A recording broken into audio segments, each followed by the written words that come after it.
Hello. Try and get this taken care of. It is a warm, sticky day, so I look like it's a warm, sticky day. Um, Welcome to Town Hall. People coming in. So the format of these, if you haven't attended before, I usually start off talking about a topic or topics. As you have questions, comments, concerns, you have something that you'd like answered, go ahead and drop it in the chat. I will answer them as makes sense or it breaks. Sometimes I stop what I'm doing immediately if there's an interesting question. So I haven't had a chance to process the information yet or read much up on it or read the beyond the article to the judgment, but apparently CMP's quarter was just overturned the other way. So that's been an interesting struggle in Maine. There's some very interesting questions around it with, there's some folks that push hydroelectric as super duper clean. There's some folks that push it as not clean. I tend to lean a little skeptical on hydroelectric. I grew up on the West Coast. We had a lot of hydroelectric power. And what we discovered is it was awful for salmon. It was awful for a lot of the environment. And so it may not be as green as we're sold on it being. And it's going to cut through a huge swath of Maine that is generally undeveloped land. And we're not really getting a whole lot of benefits for it. So it's, so Massachusetts can have a little bit more of their power be dubbed green. I'm not as sold on it as certainly lots of other folks are. Seems like an awful lot of people are against the CMP corridor, get elected, and then they're magically for it. That's happened to several different politicians. Also makes me nervous about it. There's probably some information I don't have on it, but I'm skeptical that this is a wise choice. I think there's probably better ways to green up Massachusetts. Whether it's offshore wind or other sources that are more local. It's a pretty decent distance to have that travel from Canada all the way down to Mass. And again, we're not reaping a ton of the benefits. So things that bother me a little bit structurally about it. There was an attempted referendum at this that didn't work. So they had to put together another referendum that passed and theoretically stopped the CMP corridor. It looks like, and again, I haven't yet read the full opinion, looks like it was overturned because they're saying, well, we don't know if referenda can handle things that are already done. That might be unconstitutional. We're not sure. I guess that leaves me with the question of how do citizens participate when they see things going off the rails, when they see their leaders making decisions that they don't agree with. An awful lot of referendum topics can be past tense, things that have already happened that people don't like and they would like to change. So I'm a little concerned with some of the reasoning that I've read. And again, I haven't read the full opinion. I only read sort of the snippets and highlights. I'm a little concerned. I'm a lot concerned with how the state of Maine, we have to have, excuse me a second. I'm so sorry. I swallowed wrong right before I started this and tickle my throat's been coming the whole time.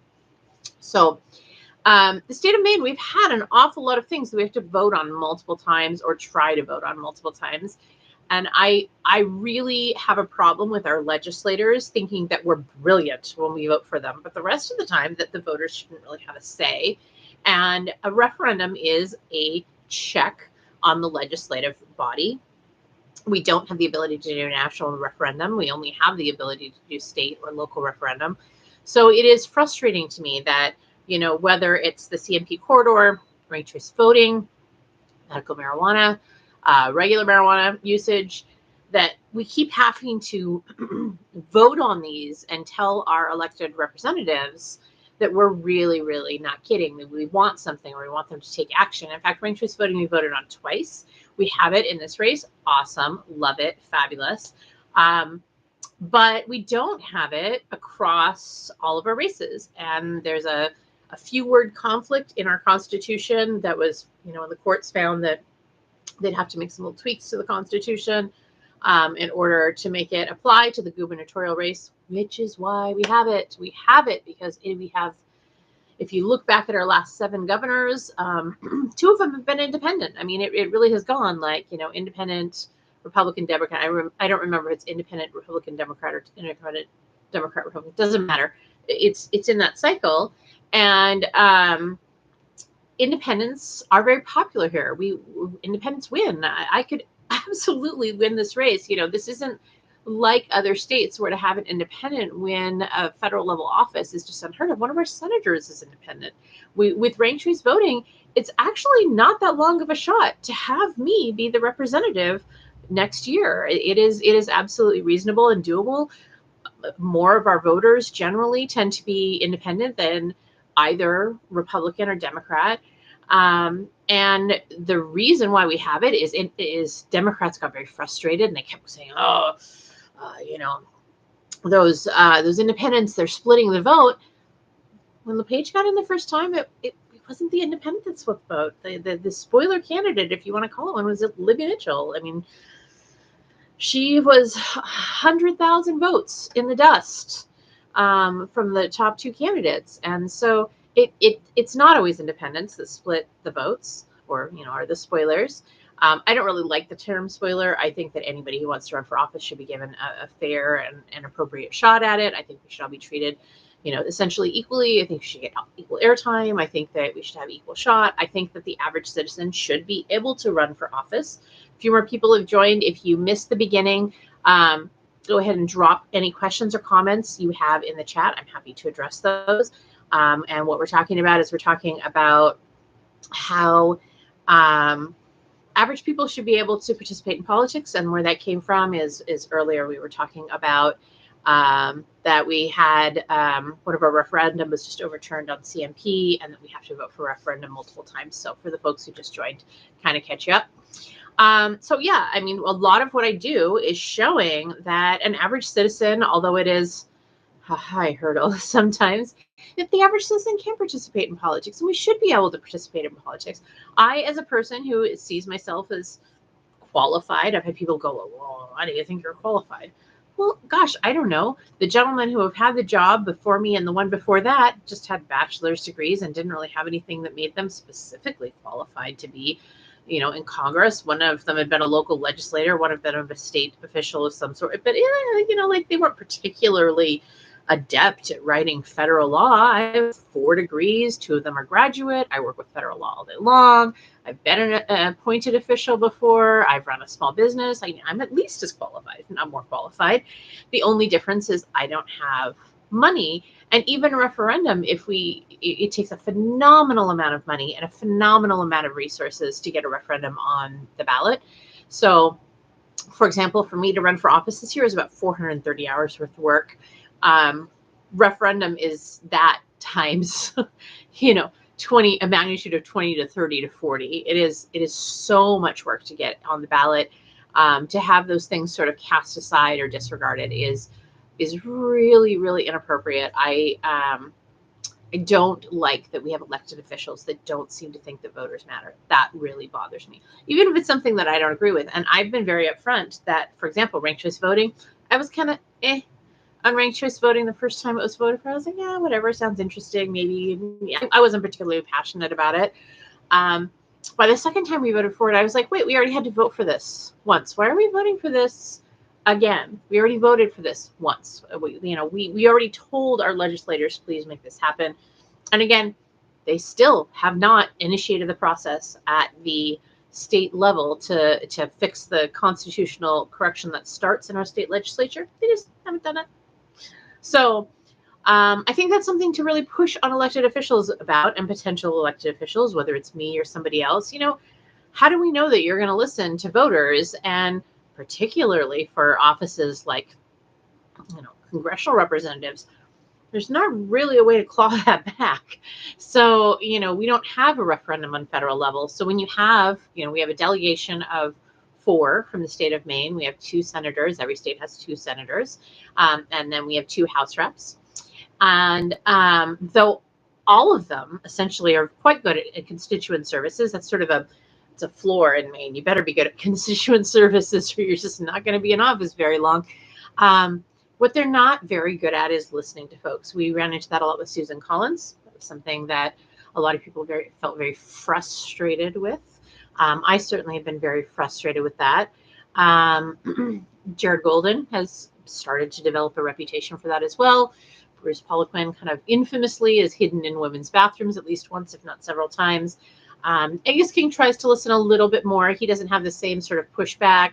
And I think Shelley Pingree probably doesn't get as much pushback because she's more in line with the district she represents is fairly liberal.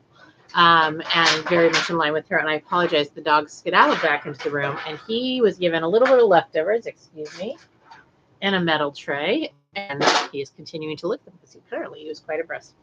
So I think that Shelley probably doesn't get as much pushback. I think that both Susan Collins and, Jared Golden worked for Susan Collins. One of my least favorite moments of the 2018 campaign cycle is at a time when Brett Kavanaugh was being ceremonially sworn in for a third time, because apparently 2 wasn't enough. I was sitting on stage watching Bruce Poliquin and Jared Golden bicker over who Susan Collins liked more, and it was a truly surreal moment. I find Susan Collins to be, I think she's a very good politician. I just think she's a super crummy legislator. So I think she does the politicking part, the part that I don't like, the part that people, they wrinkle their nose up and they get really grossed out when we talk about career politicians. That's what they think about, that politicking part, not the part that, when I talk about a career politician, I'm not thinking about somebody who does the politicking part as their career and the icky part, the fundraising and the telling you what you want to hear part. When I think about a career politician, I think about somebody who goes there to have a career, a legislator who wants to show up on time, prepared, like their retirement depends on how good of a job they do. I'm not opposed to that, especially for legislation. I think for executive branch positions, you end up with too much potential to become a quasi-dictator. But for legislation, it's slow, it's deliberate, it is not something that moves quick. Quick things go executive power, and you're supposed to have years to kind of chew through big problems and come up with real solutions. So I actually have no problem with that. I think term limits are how we limit that, and I think that if you limit out, if you term limit out representatives, we would have a much more dysfunctional Congress that's hard to picture, that is even more wealthy people and fewer people who don't have means, which again is hard to picture, but that's where you're headed. So a few more people have joined. If you have questions, comments, concerns, throw them in the chat. These town halls work very much like a town hall you would go to in person. We just have a huge state, especially as everybody's busy and active. This is the best way for us all to get together. This is just like having a microphone handed to you or writing a question on a note card. I'm happy to answer that. While we're talking about term limits, that comes up a lot. So I will talk for a few more minutes about that to see if anybody has any questions. So I've had lots of people push on me and be like, oh, we need term limits. We need term limits. And they sound so good. But the problem is if you do get a very good legislator in there, it forces them out in favor of something that might not be better. Additionally, we are asking people to step out of their career at a time where they may not be vested in their retirement or may not have a retirement at all, at their peak earning years, right? We want people when they're in that sweet spot, when we're like, okay, you've got lots of education, got lots of life experience, but you're still cognitively in a really good spot. We want people that are about my age. We want people like in their 40s to start doing these jobs and have a decade or two to really dig in and do a good job. Additionally, there's no term limits on folks who are lobbyists or are people who are there to sort of manipulate and control and see what they can do to get legislators to do their bidding. Gives them a huge upper hand. When you add all those factors together, you end up with only wealthy people that are incentivized to cash out even faster. surrounded by lobbyists that have decades on them. And that just is that's a recipe to give an even worse Congress. So I do think that we should be holding members of Congress. I think we should hold their feet to the fire. And that includes me. When I'm in Congress, please hold my feet to the fire. I deserve it. I am volunteering for it. As should be Bruce Pelican, as should be Jared Golden. I mean, they should be very responsive, although good luck getting either one of them to answer your questions in an unscripted forum, which is, again, another one of my issues with folks in Congress. I do think we should be holding people's feet to the fire. I do think we should be holding people accountable. But I also think that we should, let them do this slow, deliberative job in a way that is thoughtful and isn't rushed, and they aren't voting on multi-thousand-page bills that none of them have read. That is how you get really just crummy, awful law. So I think we'll actually accomplish legislation faster if we slow it down, start paying attention, start doing it in manageable chunks, and start sending people who care, are qualified, and if they don't know about law, are willing to learn about law. That's not what we do right now. We send people that, I mean, I have no idea what most people in Congress do. It just seems like they have other people give them the Cliff Notes version of what the law says, and then they just kind of think about it and tell you what works. But they don't actually understand the mechanisms of these laws. They don't understand how they impact people, how they work together, how they can blow up in your face. And that is just, it's astonishing. It is astonishing to me that we have this really important, very all grown up job. And the job interview is a game show that puts forward people that don't know anything about it.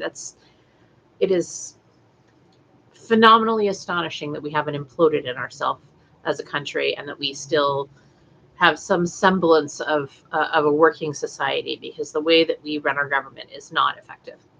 A few more people have joined. If you have any questions, I'll probably talk for a couple minutes. There haven't been any questions today. Just not surprising. Usually town halls at the end of August. Everybody's getting ready to go back to school. I know that I have gotten a little bit less sleep the last couple of weeks. Our kids start school next week. The 2 weeks before school start, because schools start at different times in Maine. There really aren't summer camps, so a lot of parents here are cobbling together whatever they can. I was bribing kids earlier today so I could get a mediation done with a client.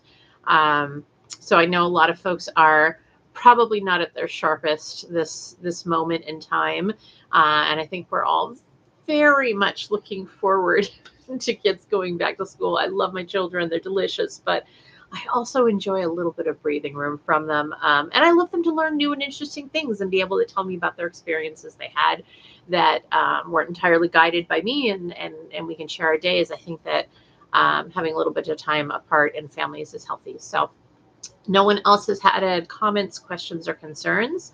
I do not know if I'm going to be able to do breakfast with Tiffany this week. I may be out of range for tech at the point in time when it'll be. If I'm in tech range, I'll put up a link. If I'm not in tech range, I won't be able to. Other opportunities to find me, you can always find me on Twitter. My DMs are open. You can send me an email through the website. It goes directly to my inbox. You can, there's also if you like letters, I have a P.O. box on the website. I've had a few people send me some very lovely letters. I've also had a lot of not as lovely letters, but most of them are lovely, and I appreciate them. And so next town hall, next Tuesday, there should be a town hall. And maybe a breakfast with Tiffany this weekend. There should be one the following weekend. Yeah, I think those are the best ways to contact me. I'll be on social media as I can. If there's anything you need from me or you have any questions, let me know. If you are in Maine's 2nd Congressional District, you may start seeing postcards coming out from volunteers. We're not doing an official paid-for mailer for the campaign because it is tens of thousands of dollars to do that. But we do have volunteers shipping in. If you'd like to be a volunteer, if you want to throw in a few postcards, a few stamps, and a few minutes to write it, send me a message. I'll get you some addresses to send postcards to. It's a very low commitment way to volunteer. People are starting out as little as 5 postcards. I have 5 all the way up to 100 volunteers doing in that range. Pretty easy to write out if you don't like to talk to people, if you don't like to text or do door knocking. It's a really easy way to just pop something in the mail and take a few minutes that way. Lots of other volunteer opportunities as well. We're really going to be kicking into high gear in September. So this is kind of like the last day of this sort of leisurely campaign. It's going to really kick in over after the holiday weekend. So I will have a couple of days in the next few days where I have court stuff to do and I have some family stuff to do. And then we're just going to be switching into the mad dash to November. So I look forward to seeing you all with that. If you have any questions, let me know. And otherwise, I will see you either Tuesday or Saturday. But look for a link. If I can find a way to get online Saturday morning, I will. Thank you and have a great August.